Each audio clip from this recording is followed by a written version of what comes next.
मंडळी पूजेसाठी गेलेल्या मित्रमैत्रिणीचा भोंदूबाबांनीच खून केला. महाराष्ट्राला हादरवणारी धक्कादायक घटना धुळे जिल्ह्यात समोर आलेली आहे.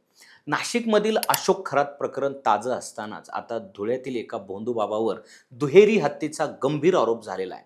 साक्री तालुक्यातील जैताने येथील भोंदूबाबा योगेश उर्फ भैया बापू खैरनार यांच्या आश्रमात शनी अमावस्येच्या रात्री पूजा सुरू होती. याच पूजेसाठी गेले होते जयश्री काकुस्ते आणि तिचा मित्र अक्षय सोनवणे. पण दुसऱ्या दिवशी सकाळी रस्त्याच्या कडेला एका महिलेचा मृतदेह आढळला. तिचं तोंड रुमालाने बांधलेलं होतं आणि मृतदेहावर दुचाकी टाकण्यात आली होती. पोलीस तपासात ती महिला जयश्री असल्याचं समोर आलं. तपास पुढे गेला आणि उघड झाला एक भयानक प्रकार. माहितीनुसार पूजेनंतर आश्रमात वाद झाला आणि भोंदूबाबांनी अक्षयच्या डोक्यात लोखंडी वस्तूने वार करून त्याचा खून केला.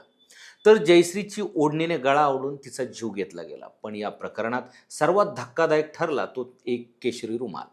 घटनास्थळी सापडलेल्या रुमालाचा वास श्वान पथकाला दिला असता श्वान थेट भोंदूबाबाच्या आश्रमात पोहोचलं. सुरुवातीला भोंदूबाबाने पोलिसांची दिशाभूल करण्याचा प्रयत्न केला, पण पोलीस चौकशीत अखेर त्याने गुन्ह्याची कबुली दिली.